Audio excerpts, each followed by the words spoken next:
Okay, so I was just sitting here reading the Book of Mormon, not the chapter because I'm not there yet, but I'm almost done. But so if you read the Bibles and you read, especially this Book of Mormon, and I've been getting into split consciousness and being vessels and God's greatness and the Lamb's wife and the Queen of.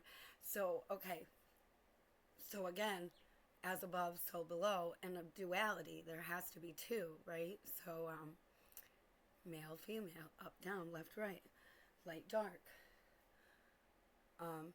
But the actual, so then they talk about the Trinity, right? They're like the Father, the Son, and the Holy Spirit.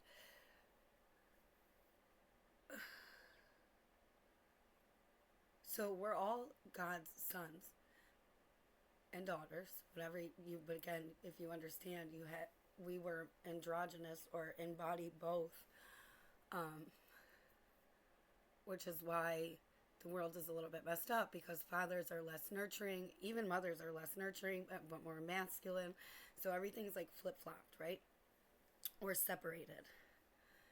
And so every time I be like, God is so great, but like, God is so great. So because, and I made a video before too about not being a hypocrite, right? Walking a mile in someone's shoes and like trying something three times before understanding it. And actually that's like a rule. And the best part is, so God is like a living God. He's living. So what you have to understand is the split consciousness and the light and the dark and the man and the woman and the young and the old and the mother and the daughter, the father and the son.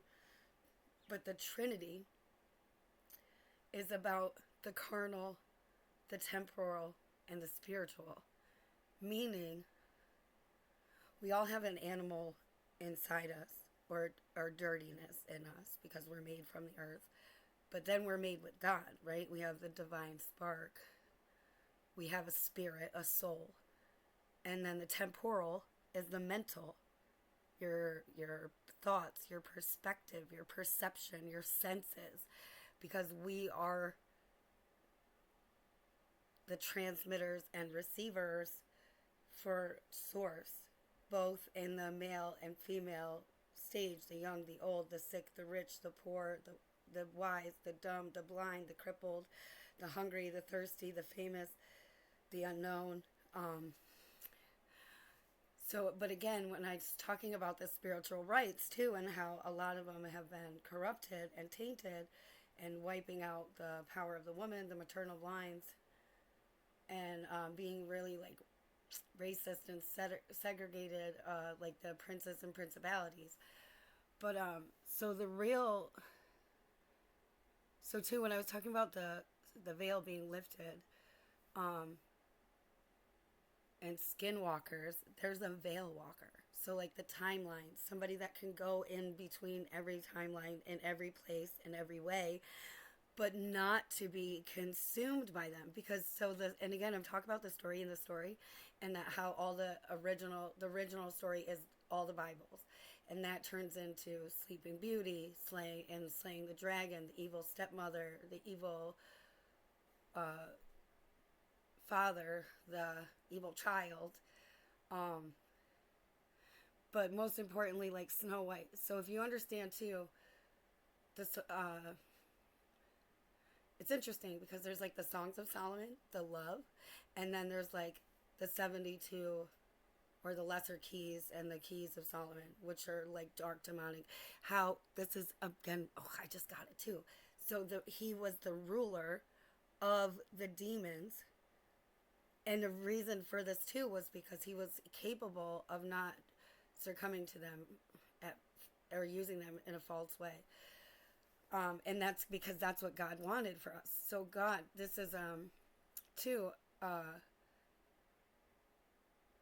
So the God spirit inside us, both the shadow and the light, the good and the bad, don't also want to be ruled by man, by our shell. They're like in prison. We're in they are the inside us, but we are temporal, and our spiritual have control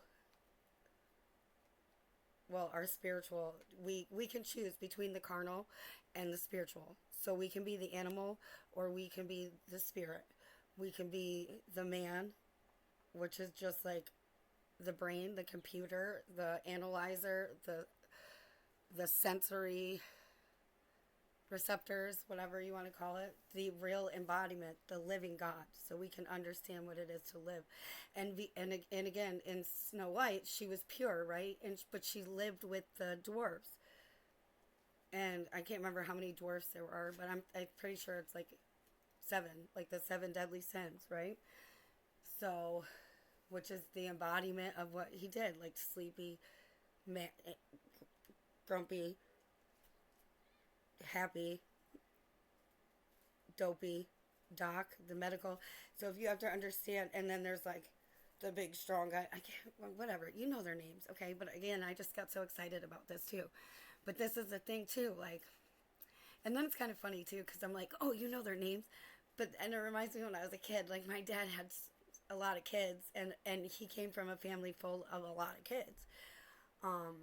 Like my grandmother, my aunts, my cousins, they have like huge families. Like I'm talking like 11,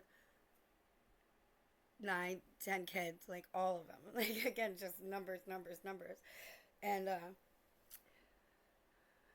but again, this is, and I'm like the story in the story about slaying the dragon, about fighting the demons, the light and the dark. It's about experiencing too the living God. He has the power to jump from person to person to person. But again, do you love yourself as you are enough to not be overcome, to not covet thy neighbor? So when you jump into another consciousness or another body and you're experiencing them, are you going to take advantage of that situation? This is what they talk about too, about coveting the wife. This means don't take over the body of a neighbor and bang his wife, okay? Don't abuse the power of securities. Like don't start wars or rumors of wars. Don't get slothful. Don't get gluttonous. Don't get, all those things. So and again, you have to experience it. We all experience it. That's the thing too. And we all just want to be accepted for the fucked up individuals we are. But the funny thing is, we're not fucked up because God made us. And again, we have to experience both the 7 to 9 or 9 million realms of heaven and hell. You have to do, it's duality, the light and the dark, the up and the down, the left and the right. But again, to not be consumed. And again, to even when you're in a different body, especially when you're in a different body. So like say a spirit is in a different body, because again, the Nephilim got wiped out, but their spirits roamed, and then they were homeless. So they stole homes. They like kicked out man's consciousness and took over. It is the same with animals. So this is like the half-breed Nephilim story.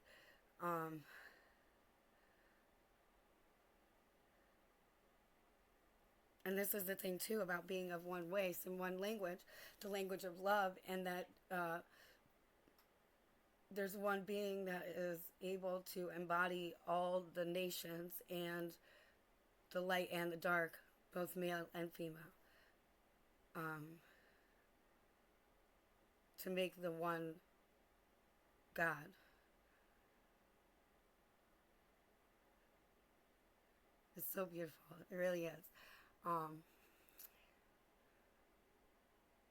It's also too, it's a little bit crazy. You can let you watch somebody transform into something right in front of your face. Like today, I've seen many demons right in my whole face try to attach and pass to me. The animal, the carnal state, right? The embodiment of the animals, and you see they're trying to attach to you because they know the end is coming. But again, the sloth is like, she just like curled up in this, like, first she's like sucking in the power, right? And I see that there's like other entities or people or spirits on the sidelines, like Truman Show, but like also doing some like hex magic shit, because they're turning the girl that I'm talking to, who's literally trying to gossip about all this like random stuff in her family, And so, and I'm like rebuking it. I'm just dancing around and I can see her curling up. And if you ever seen a sloth and they're kind of like malicious and they like roll back and start rocking and their eyes get real like sinister. Um, yeah, so again, that's the thing, to just keep your heart soft, to appreciate to the little things.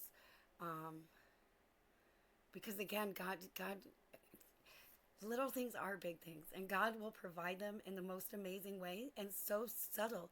But that's the beautiful gift, is to see it, to appreciate it too. Could you imagine too, all the great things that you do for somebody and every day never get credit for not a one?